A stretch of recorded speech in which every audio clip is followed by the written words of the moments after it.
आज का हमारा टॉपिक है डिस्टिलेशन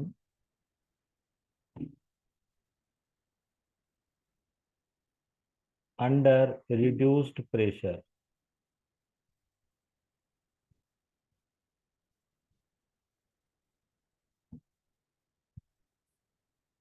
कल जो हमने प्रोसेस किया था डिस्टिलेशन विद स्टीम,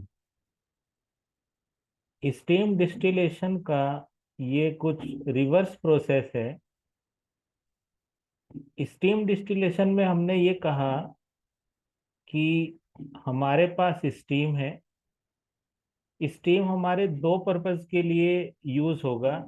एक तो ये हमें हीट या एनर्जी सप्लाई करेगा। This energy is utilised in evaporating the substance। और दूसरा हमें स्टीम का एक small proportion as a vapour मिलेगा, जिससे कि हमें 1 एटीएम प्रेशर गेन करने में हेल्प होगी।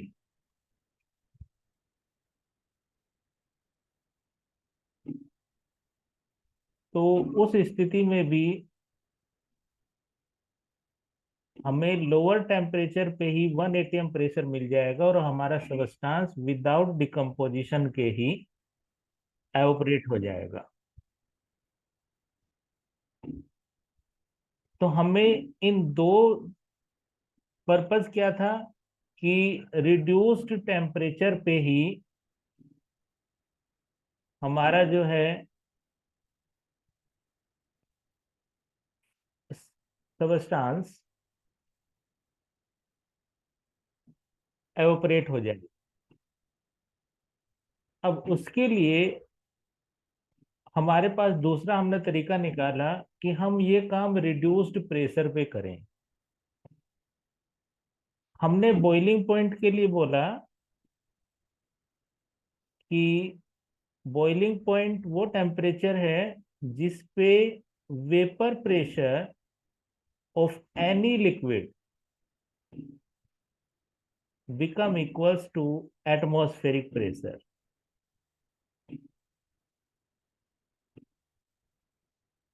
एटमॉस्फेरिक प्रेशर के बराबर अगर हमारा वेपर प्रेशर हो जाए तो हम उस टेम्परेचर को बॉइलिंग पॉइंट कहते हैं। इसका मतलब ये हुआ कि वेपर प्रेशर को गेन करने का हमारे पास दो तरीके हो गए। एक तो जैसे कल हमने स्टीम के केस में किया, vapours of substance plus vapour of water, यानी कि स्टीम थोड़ी सी, इन दोनों को मिला के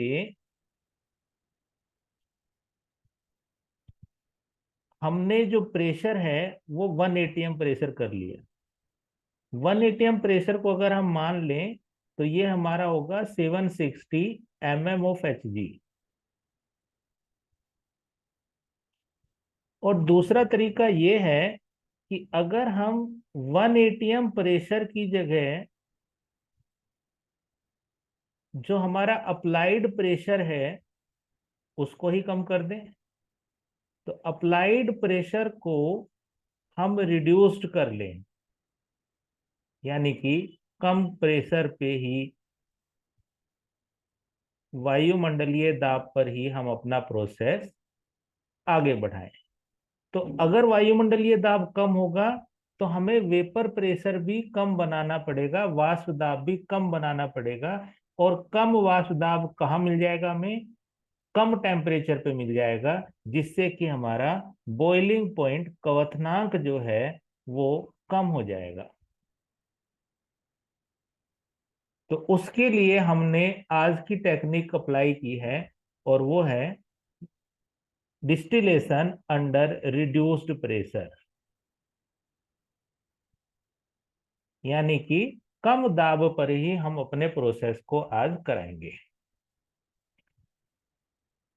कहने का मतलब ये है कि मान लीजिए ये कंटेनर है और इसमें यहाँ पे वेपर्स बन रही हैं। ऊपर का प्रेशर 1 एटीएम या 760 mm ऑफ Hg, तो यहाँ पे हमें लार्ज वेपर बनानी होंगी। इन लार्ज वेपर के अधिक वाष्प के कारण ही ये दोनों प्रेशर इक्वल होंगे। आज की टेक्निक में हम इसे 760 को कुछ कम कर लेंगे। जैसे कि मान लो इसको हमने 70 mm ऑफ Hg कर लिया। कितना कर दिया? 70 mm ऑफ Hg कर दिया। तो जब हमने अपना लगाया गया वाष्प दाब ही कम कर दिया, तो हमें यहाँ पे लार्ज वेपर की जरूरत है ही नहीं। तो उसको बोलते हैं अप्लाइंग द वैक्यूम। निर्वात हम अगर कर दें, यहां से वेपर्स हटा दें, तो हमारा रिड्यूस्ड टेम्परेचर पे ही काम हो जाएगा। ठीक है। तो अब इसके लिए हम क्या करें कि ये हमने एक कंटेनर लिया, इसको बोलते हैं कलीमेंसन फ्लास्क। कलीमेंसन फ्लास्क जो हमारा है, इस कलीमेंसन फ्लास्क में हमारे पास एक साइड नेक होती है एडिशनल। ये मेन आपका नेक है, और ये साइड नेक है। साइड नेक में हम अपना थर्मामीटर लगा के रखते हैं। यहां से हमारा ये थर्मामीटर लग गया है।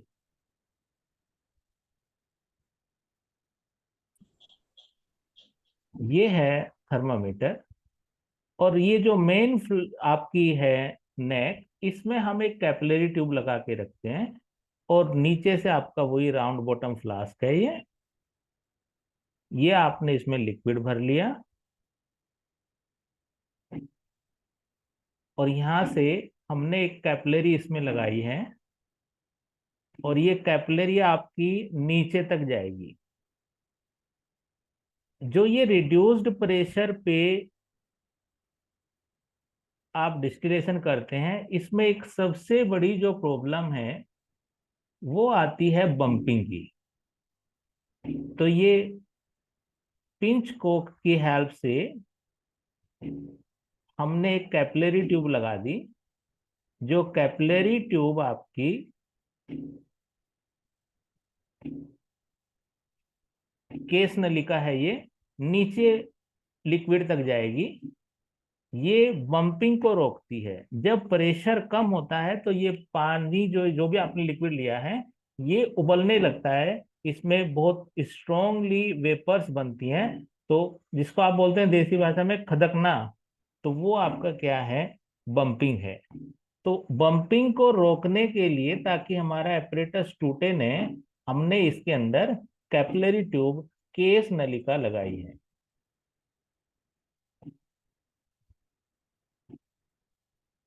दूसरी साइड में हमने लगा दिया थर्मामीटर, जो हमें टेम्परेचर बताता रहेगा। इसको हमने फिर जोड़ दिया एक कंडेंसर के साथ। एक कंडेंसर के साथ हमने इसको जोड़ दिया, जो इन वेपर्स को ठंडा करेगा। और यहां से ये ठंडी वेपर्स निकलेंगी, और इनको इकट्ठा करने के लिए आपने इसके नीचे एक रिसीविंग फ्लास्क लगा दिया।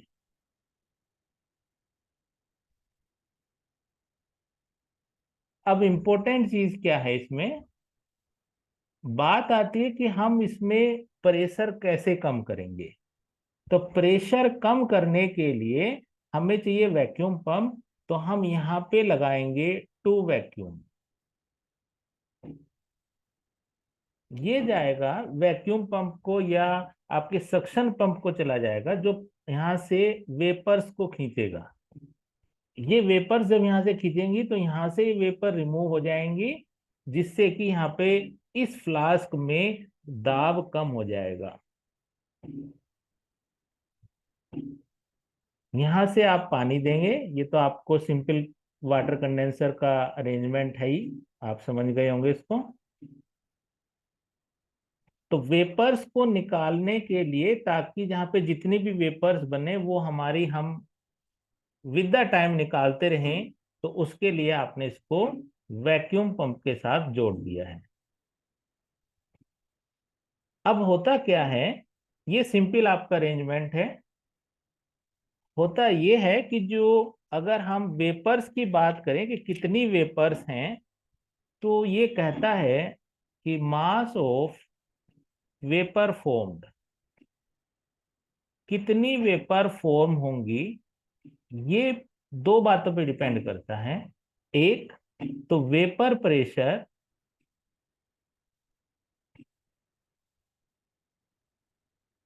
ऑफ लिक्विड, लिक्विड का कितना वेपर प्रेशर है, divide by external pressure. External pressure बाह्य दाब जो कि आपने अप्लाई कर रखा है, जो हम नॉर्मली क्या लेते हैं 1 एटीएम यानी कि 760 mmHg लेते हैं, वो एक्सटर्नल प्रेशर है। तो हमने कहा अगर हम वाटर की बात करें, तो वाटर पे अगर 760 डिग्री, वो 760 mmOf Hg यदि प्रेशर आपने अप्लाई किया है, तो बॉइलिंग पॉइंट कितना होगा, 100 डिग्री सेल्सियस होगा। अगर इसी 760 को हम 70 mmOf Hg कर दें, यानी कि उसको घटा दें, तो ये बॉइलिंग पॉइंट जो है घट के लगभग लगभग 40 डिग्री सेल्सियस पे आ जाता है।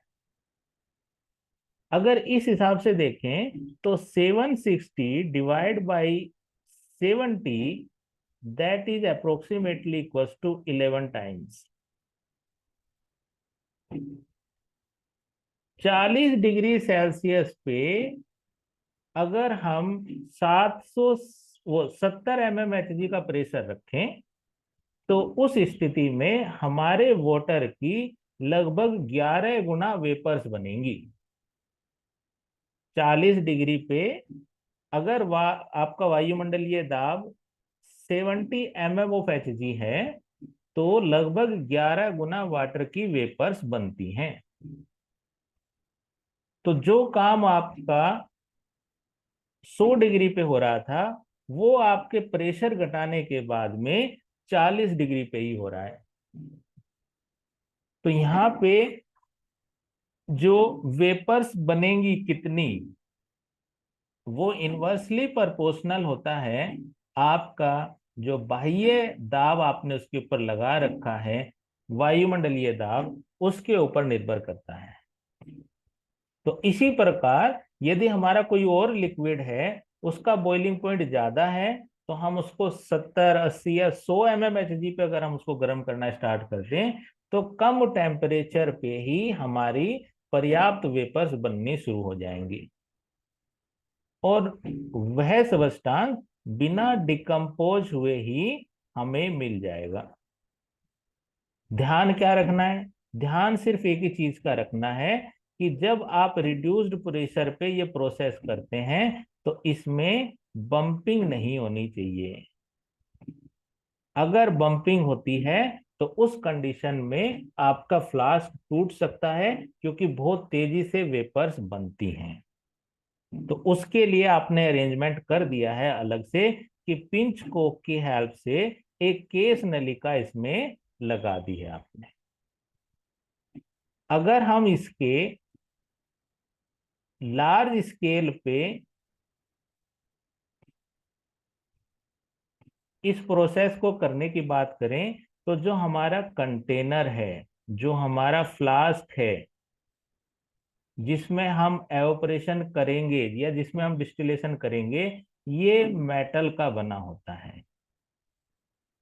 और इसमें ये किसी भी शेप का हो सकता है, आपका आपकी रिक्वायरमेंट के अकॉर्डिंग।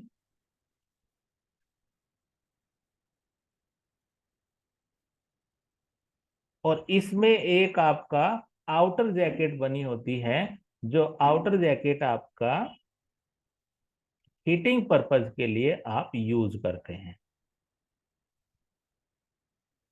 ये आउटर जैकेट स्टीम के लिए या आप किसी भी तरीके से यूज करते हैं, तो ये जैकेट जो है हीटिंग जैकेट है। नीचे से एग्जॉस्ट जो आपके कंडेंस्ड लिक्विड है वो आ जाएगा। सिंपल वही अरेंजमेंट जो हमने उस दिन पढ़ा था। एक इसमें आप साइड ग्लास लगा के रखते हैं देखने के लिए कि अंदर कितना लिक्विड है, प्रोसेस क्या चल रहा है। तो ये एक विंडो की तरह काम करता है। ऊपर से ये इनलेट है, हम इसको बंद कर देंगे। साइड से इसमें एक थर्मामीटर आप कहीं से भी लगा सकते हैं ताकि आपका टेम्परेचर आपको पता चलता रहे।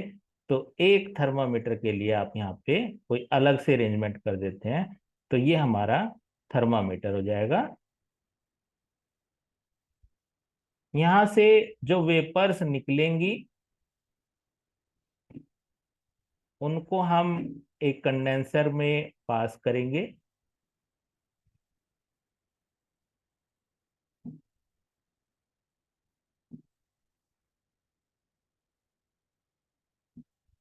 इसको एक आउटर जैकेट में बंद कर देंगे। नीचे से लिक्विड इन आएगा, कोल्ड वाटर या आपको जो भी कुछ देना है, और ऊपर से आपका हॉट आपका लिक्विड बाहर आ जाएगा, जिससे कि इसके अंदर जो आपकी कंडेंसर के अंदर ये जो वेपर्स हैं ये इजीली आपकी कंडेंस हो जाएं। और यहाँ पे लास्ट में यहाँ पे लगा देंगे वैक्यूम पंप कंडेंसर के बाद। और यहाँ से जो आपका निकल के आएगा वो चला जाएगा रिसीवर में, रिसीविंग फ्लास्क में। वो कहीं में चला जाएगा, आपका रिसीविंग फ्लास्क में चला जाएगा। तो सारा काम ये वैक्यूम पंप करेगा, जिसका काम ये है कि यहाँ पे जो भी कोई वेपर फॉर्म हो उनको तुरंत वहां से हटाए, ताकि वहां का प्रेशर 760 न रहे, उससे कुछ कम हो जाए। 70 से 100 mm ऑफ Hg तक ये प्रेशर आप कर देते हैं, जिससे कि आपका लिक्विड कम टेम्परेचर पे ही बॉयल हो जाएगा और बॉयल होके बाहर आ जाएगा, जिससे आपका डिकम्पोजिशन की जो प्रॉब्लम थी, अपघटन की जो प्रॉब्लम थी उस सबस्टांस के, वो खत्म हो जाएगी।